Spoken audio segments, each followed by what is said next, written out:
tonight is what's new at the library. It's our yearly October meeting. So we have Kathryn Kuntz, Director of Special Collections. Yes. Yes, welcome everyone. It's great to see everyone in person and online. Welcome everyone. Can everyone hear me online? Okay, is it still sounding pretty good for you guys? Okay. Let me know if it's not.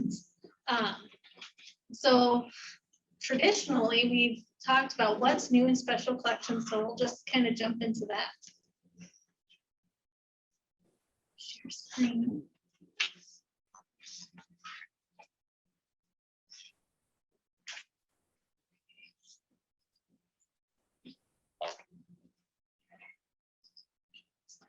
Okay.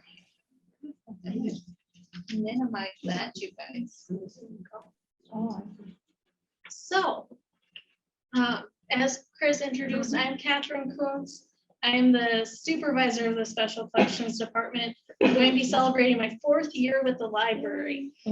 So I'm really excited about that. And our collection has grown. We're providing more access to it every day. So it's all really great things, and we're doing more collaboration and partnerships and things like that. So I really am fortunate to work in such a well-established library as well as one with such cool collections. So we'll just go from there. I'm gonna move my keyboard so I can use the navigation tool. Okay, so visiting special collections has changed a lot over this last year. So we were closed, we opened back up by 1-hour appointments, and then now we're fully open again. So we did, since our last meeting that we aired on YouTube, just because we didn't have Zoom yet, and it was kind of the easiest way to get out the information. We were closed shortly after that time in November, and then Maine, this branch stayed closed until March, because if you guys noticed upstairs, it looks a little bit different. We had a big renovation, so we tore down some walls, we opened some spaces up, so that kind of caused us downstairs to also be closed. But then we opened back up probably end of March. I couldn't remember the exact date, you guys. It's been quite a year. But we answered questions virtually and by letters and by telephone. So any way that people can try to connect with us, we tried to answer their questions. And we did not charge a fee just because we did restrict our access to our collection, so people couldn't come down and do their own research. But we slowly transitioned to being open without any restrictions. So now you can come down anytime that we're open. And then, some really exciting news, you guys. So I've made my staff and my volunteers start recording who visits special collections, or if we get phone calls or emails or things like that. Over September 13th through the 25th, we had over 80 interactions with people. So that means in person and telephone. So that's really great. And that's the highest number that we've had since we've reopened. Some other things that have changed are our hours. So you guys may remember that we've been open until 5:30. That's no longer the case. So we are still open Mondays, 9:30, or not 9:30, 9 to 8 p.m. And then Tuesday through Saturday, we're open 9 to 5. And then on that Saturday, we're closed over the lunch period, so from 12 to 1. But those are our updates for those things. We're really excited to have people back into our space though. Another thing that we've been doing since over this past year is having displays, and also having them at other locations. So the first couple sets of images on your screen are displays that we've done at Fairmount. So at our Fairmount branch, we've taken some collections over there and showcased those. We tried to restrict that to like books. And then if they're more fragile items, just photocopies of them. So that they don't get any damage on them. But we did one on, so this whole year, we're celebrating the 175th anniversary of Iowa statehood. So in December, we're celebrating 175 years. And so kind of the whole year, we've done like different topics on Iowa history. So the first one is kind of just a general timeline of Iowa history. And then the second one was on, we chose fun materials that were colorful because our summer reading theme was reading colors your world. And so we just chose like a fun rainbow themed collection exhibit. So we have a cyanotype on there and then a really pretty purple lithograph too. But if you guys have visited us in the last month or so, we did have a traveling exhibit from Central Iowa Museum in Ames, and it was toward a universal suffrage. It was on the African-American women in Iowa and their vote, the vote for all. So they put together this lovely exhibit that was really easy to put up, and it was just on fabric panels, text on both sides. And if you guys did miss it, you can check it out online. So you can just search this title and then it will come up so you can read more about that if you're interested. But they just took it away on Friday because they needed it back. But we have current displays too. So our current display at Fairmount is, I'll get the right title. Iowa's Wild Places, how the landscape changed our heritage or shaped our heritage. So it's all about the landscape, geographical nature of Iowa, plants, animals. So people get to see kind of fun text that we have in our collections down in special collections.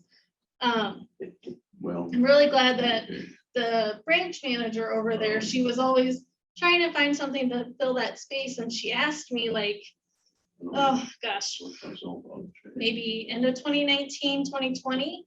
And I was like, oh, sure. And then we finally got to do it this year. So it's been a long time coming, you guys. But another really fun thing that's going around and circulating the library is the Iowa's People and Places. So this is a pop-up exhibit from the State Historical Society. So institutions all across Iowa can request this for their library, their community, their museum. And actually Davenport is very fortunate and we get two. So the city of Davenport requested one and we did two. And the schedule for the cities is coming out shortly. But ours will be rotating between our different library branches and it's over at Fairmount right now. But it will be back at Maine in December. So there's that, and that this is actually really cool because they have a more permanent exhibit in Des Moines at the State Historical Society's museum, but you can also view it virtually too. So if you guys don't want to go over to Des Moines or you just don't have enough time, you can also look at the more content online, and they have tons of stuff going on for the Iowa 175th. And so then we also, here at Maine, we have the hashtag Iowa 175 exhibit.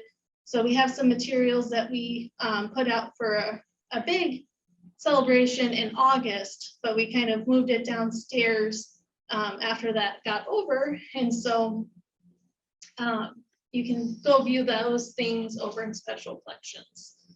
So we could get more information about that. So another big thing that happens in special collections is that we get new materials. And so new collections are always coming in through donation or through purchase. So I'll just be going over some stuff that we've gotten over this last year. So I just like this picture. They're just tiny little black and white prints, but it was just kind of a fun one. So this is collection 2021-14. This is, the title is just Regional History Collection because we don't, I think it was just donated to us by like a random donation. So we didn't know who it came from. So we were unable to follow up with them. And that sometimes happens. But so it dates from 1892 to 1993. And it's only 7 photographic prints, but it's a really neat collection. So it does have some postcards in it. So of those items, it does have ties to the dry park that was in, I think in Clinton. I did some research. Yeah, north of LeClaire. Yeah, north of LeClaire. And so they had picnics there. This family took their boat down the Mississippi. So they're kind of an interesting set of folks. But if you guys are interested in this collection, you can come and look at this in Special Collections. And it is online at the description. So this one is 2021-06. This is the William V. Mullen collection. It dates from 1900 to 1971. It is a collection of personal papers and photographs and mementos. So William is a gentleman who grew up in Davenport. He was born March 7th, 1922, to Vern and Hazel Dickey Mullen. He graduated from Smart Intermediate School in 1937, from Davenport High School in June of 1940. He served in World War II in the military police. He died on May 3rd, 2003, and he's buried actually in Los Angeles, California. So he moved out there after his service in the war, and his death certificate actually states that he was an aerospace machinist for 35 years. So how we got this collection was a dear friend of his sent it to us because he had all this material and he saw the connection to Davenport and he reached out to us. But you can see a certificate from his military. He did do a stint in modeling, so he get a glamour shot of his. And then some family photos too. So it's a really neat collection. There's also like a little a dinner plate map of like the different theaters of the war. So it's really cool. He must have taken it from one of the local places that he ate at. So that's a pretty neat, it's a neat collection because it's a little bit of everything. Is it also online? It should be on Archive Space, yeah. So all these collections, I'll talk more about Archive Space, but if you write down any of the title or the number, the accession number, so I'll explain the accession number a little bit. So that is the 2104 or whatever number after that. So the year is the year that it comes to us. So it's donated or purchased or whatever the case may be. So these materials all came to us in 2021. And then the number after that is just the sequential order of how they came to us. So this one was the 4th one that we got. And last one was the 7th, 6th. So yeah, so if you are searching that site, which I'll give you guys the link or tell you guys, you can just type in those things. So it's really easy. This collection is 2104.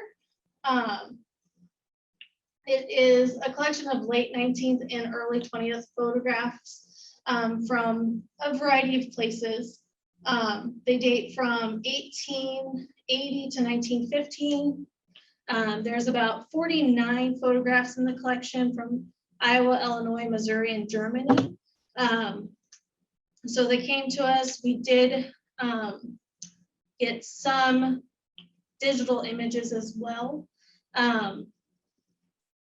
from this donor. And so some studios that were featured are Dom's, Free, Hostetler, Berg, Mangold, Wales, and Lentz, and then a number of different ones from outside of the area too.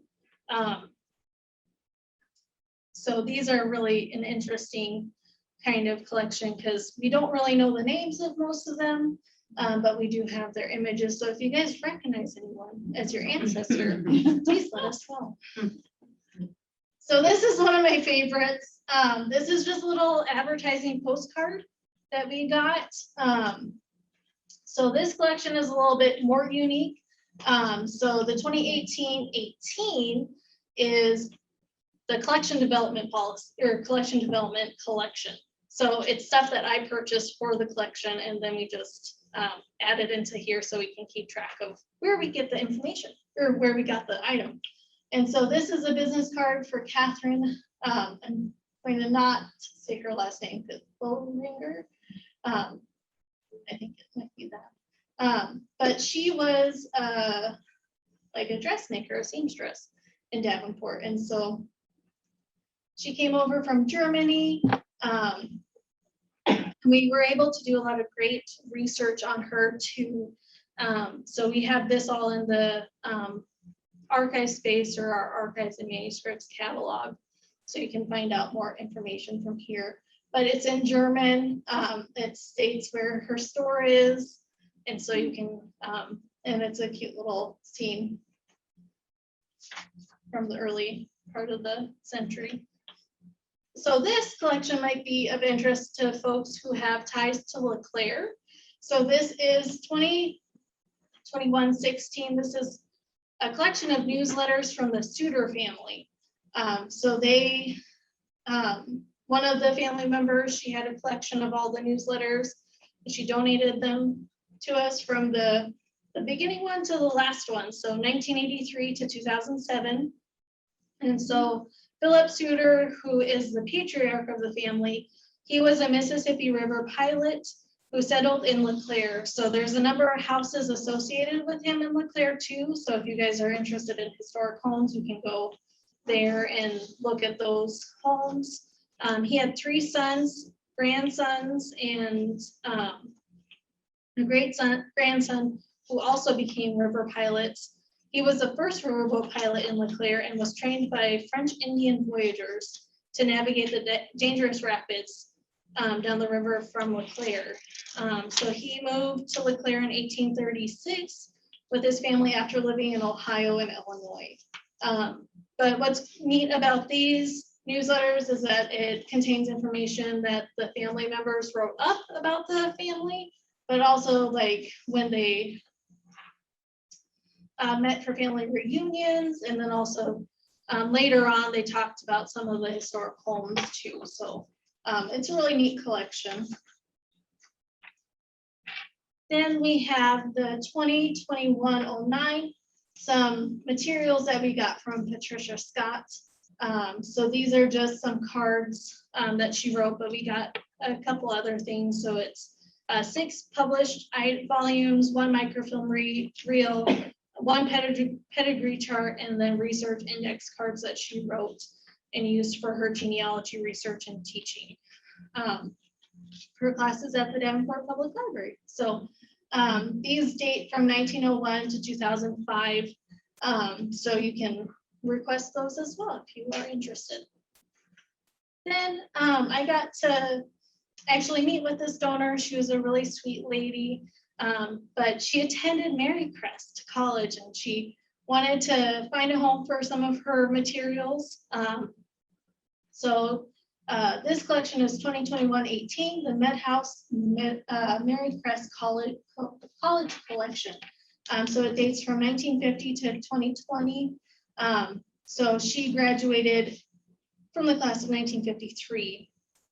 So she and her sister actually attended Marycrest.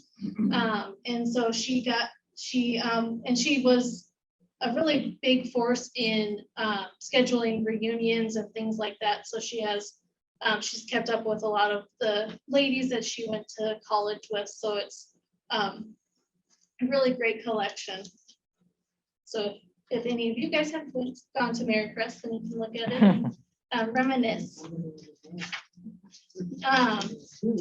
Then we have the 2021-27 flat collection. So this, I believe it's just one item, and it's just this one. So it's just a photograph of a class from 1934 from Davenport High School. But what's neat about this is that all the students are listed on the back. So we can actually identify the folks in the images. So that's really great. So this is just one example of some school materials that we have in our collection. This one is a really neat collection that we have. So this is 2021-15 Marion Bolt Edwards collection. So this dates from 1916 to 1991. This collection is made up of images pertaining to Marion and her family, and also Davenport and the Iowa's Oral Deaf School and the National Fraternity Society of the Deaf Division, Davenport Division number 59. So she is, she attended this school, and I believe her mom did too. But both this collection is made up of both original photographic prints, digital images, and they also document people, awards, certificates, things like that also are found in the collection.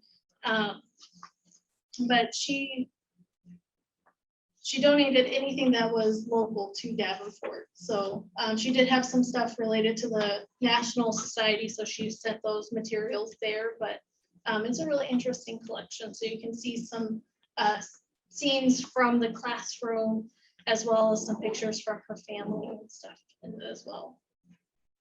So this collection is an interesting one. So we, I think, I want to say this one came from one of our branches. Someone donated it out there. But this is 2021-07, the Chairman's Club.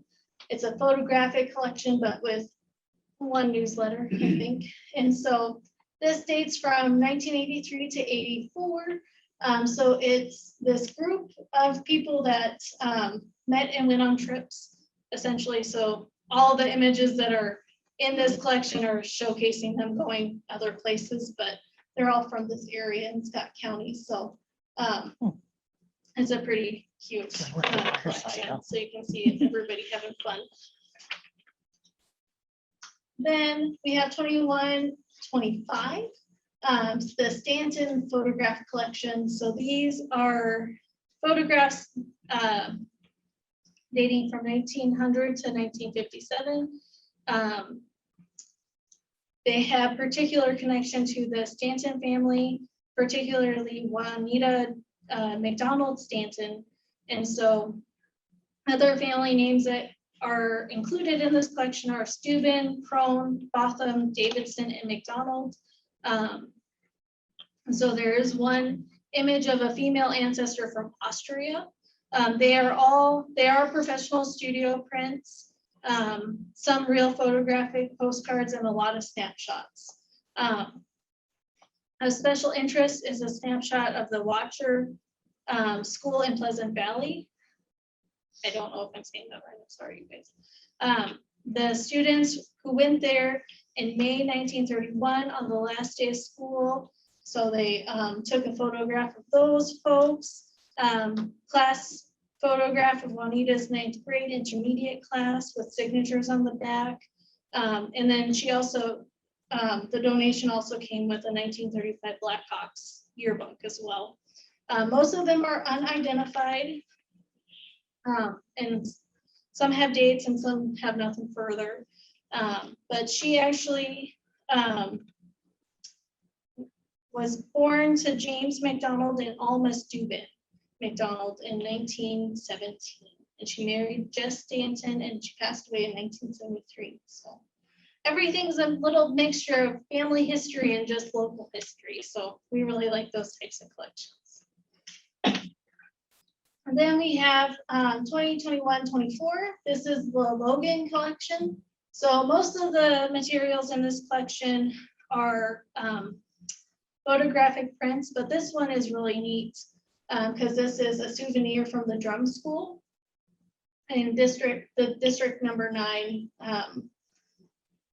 school in Butler Township in Scott County. So it had a picture in the front and then a little like program in the center explaining some of the different stuff about the school.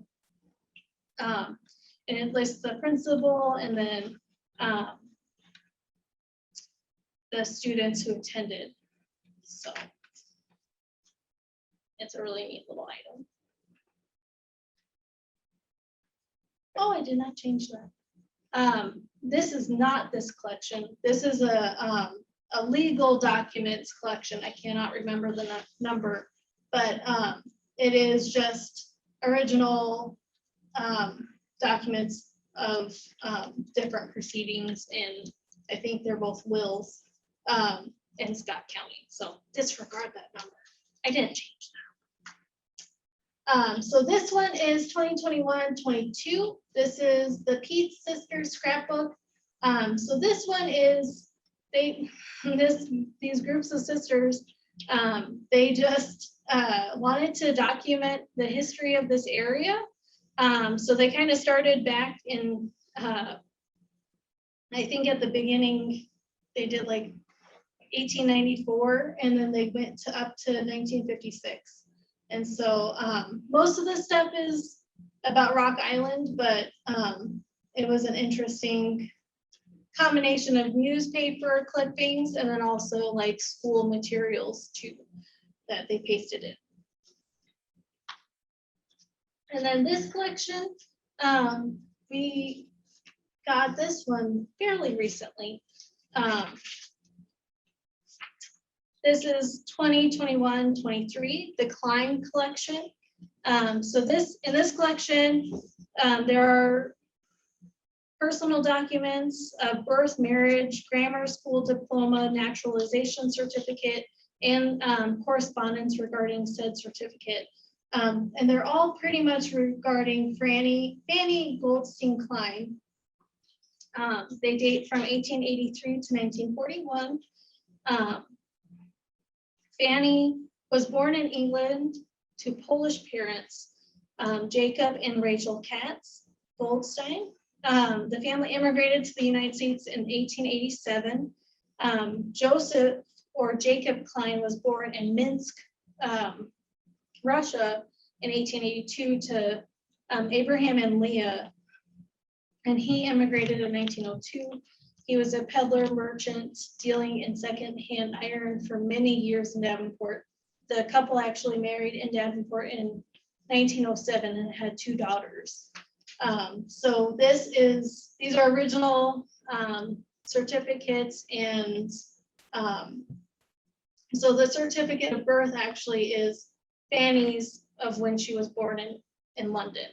So it's and then their marriage certificate, and then her naturalization papers. So so we're still accepting donations, so we'll have new ones throughout the end of the year. But kind of what we do with the collection, so what we do when we get them. So if you guys decide to donate or have someone refer someone to us, we'll have them fill out a deed of gift.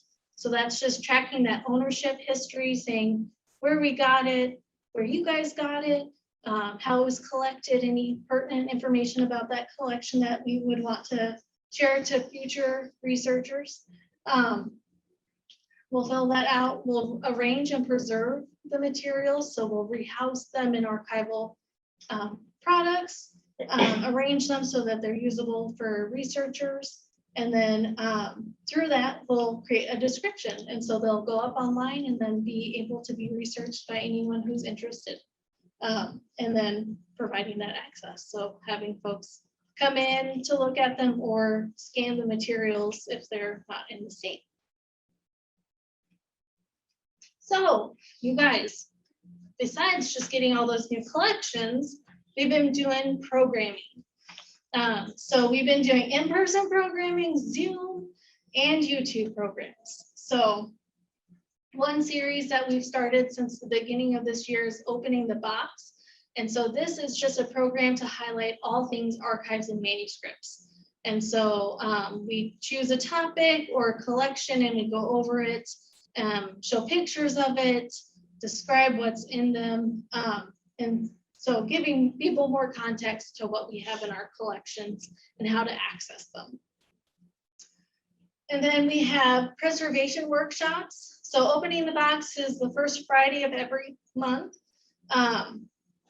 preservation workshops are a bi-monthly program, so every other month we do some sort of preservation technique, and we record it and post it onto YouTube. And so if you guys are interested, you can search YouTube for Davenport Public Library Preservation Workshop, and they should pop up. If you have any troubles, just contact us and we can help you out. But this one was for scrapbook preservation, the image is from. Over the summer, right before the Bix race, our librarian, Katie Reinhardt, she did a really great program that was called Race Through Davenport's Past, the history and architecture along the Bix 7 route. And so she looked at historic homes and the different history around the Bix 7 race. I think she chose just one section, but she had to split it up because she had so much content. So it was a double feature. Then we have the World War I lecture series. So this is a program series that we do with the Rock Island Arsenal Army Sustainment Command historian. So that those staff members come over and they present on different topics. So this year they went over World War I, but upcoming year, we're going to be talking about local Rock Island history. So that one will be really neat. And then we did main menu. So we had a special volunteer through Skiggs present with one of our staff members, Karen O'Connor. They did a presentation early this year for just a video recording on YouTube. And then they've been teaching a class. So, and the last one is this Thursday, so it's really great. But I think they'll be looking at doing other classes. So if you guys are interested, please keep an eye out. And then if you want anything else, our main menu is a selection of different resources that we have. So if you want us to talk about anything, they'd be willing to talk about.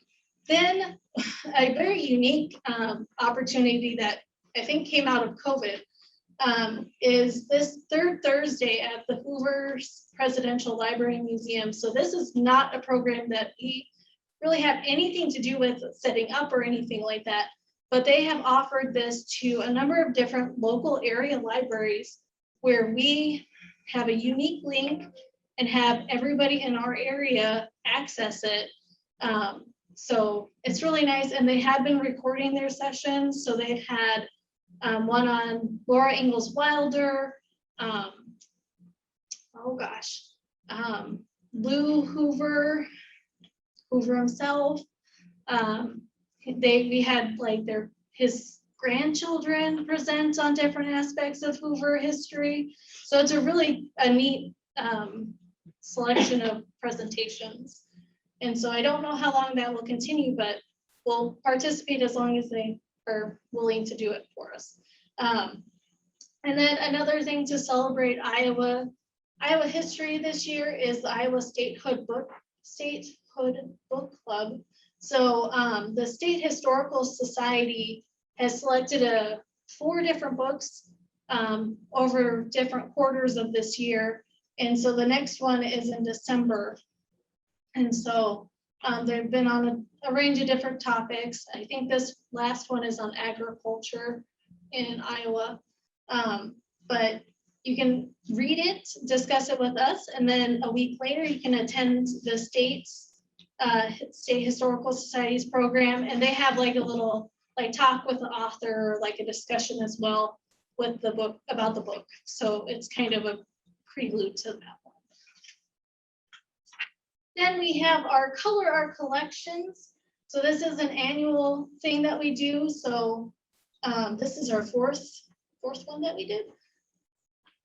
So this one is all about industry in Davenport. So we chose a bunch of different scenes from around the area. So they could be images from our city directories, from different materials like that, and we scan them into coloring books, and then you can take them home. We have print versions, and then also downloadable versions of them as well, so you can give them to your grandkids or nieces and nephews, or do them yourself. So they're just from our collection, and if you just search #color our collections, you can see a massive library of coloring books from institutions as far flung as Oxford to the Huntington in California. So they're all doing that and scanning their materials so you guys can color them. So I alluded to this earlier, but we planned a big event in August. It's called #Iowa Once in Week 5 celebration. So we had it on August 19th. It was a celebration to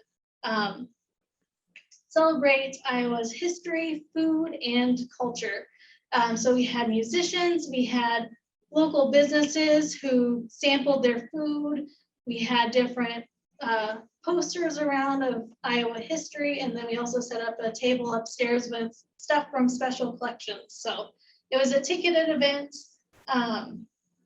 And so we planned it around Alternating Currents, which is a big music fest in Davenport, where you can like walk around and listen to free music. But we did it on the first night. So we had musicians from our QC Beats, which is a local curated music collection that you can listen to, stream or download if you want, from their website. Then, so some upcoming programs, you guys. So we have another big one, which is the Quad Cities Archives Fair on October 30th. So this is going to be from, I believe, noon to 3 at the Butterworth Center. And so it's going to be a showcase of different institutions, historical and cultural, from across the Quad Cities region. So I know that the Center for Belgian Culture is going to be there. So that's the first time that they'll be celebrating this with us. We'll be there. The Swenson Swedish Immigration Center will be there, German American, just a whole bunch of different folks. And so you can come and see what they have to offer. And then there will be a couple different presentations as well. So it's not just going to be walking around to different booths, but I think Gretchen will also be opening up the tunnels underneath the Butterworth. I'm going to cross my fingers and hope that's true. I think it is, but it's really fun. So you can just come and attend however long, you can check out what you're doing. So some other upcoming programs. So we have genealogy tips, tricks, and treats. If you guys are familiar, we have been doing genealogy nights for the longest time. But since COVID's kind of happened, we've kind of decided to pare it back and have it only for a couple hours. But this is where you guys can come and use special collections. The only department, it's on a Sunday, Sunday, October 24th. And so you'll come in the 4th Street door and have special collections all to yourself.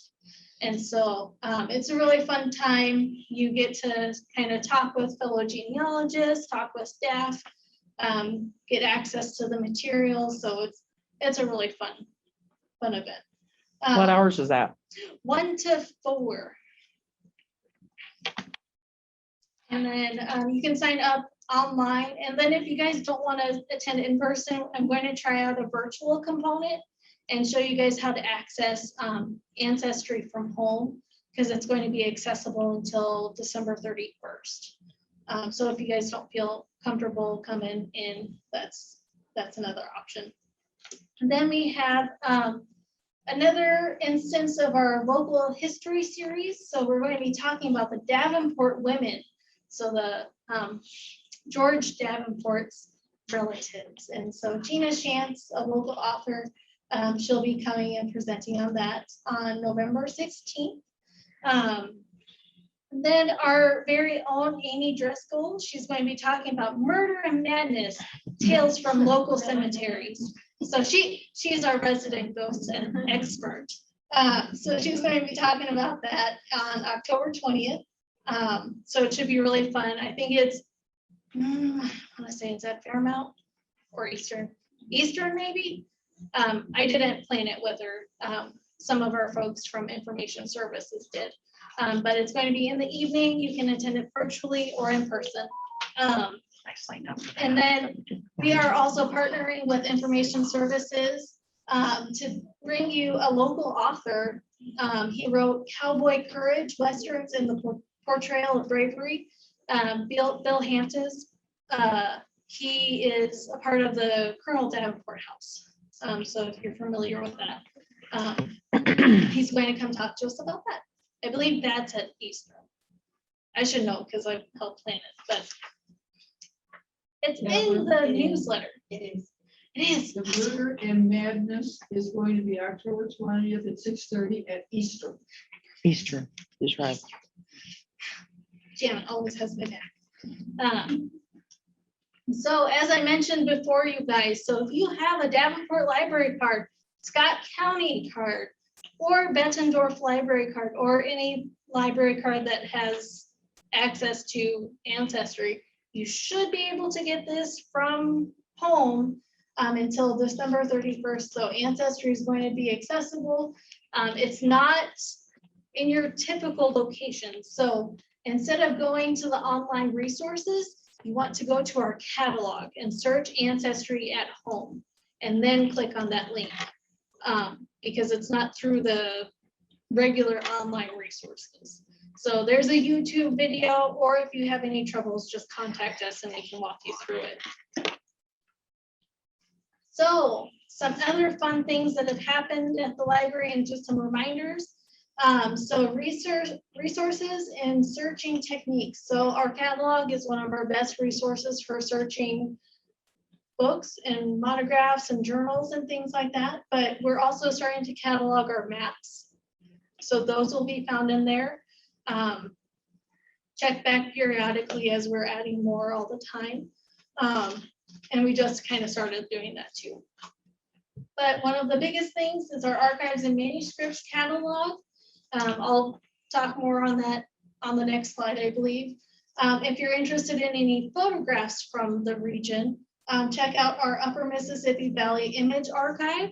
And so that is a really great resource. It has materials from our collection, but also Augustana, Musser, all over this area. So check it out. There's a lot of great stuff. We also are still blogging along.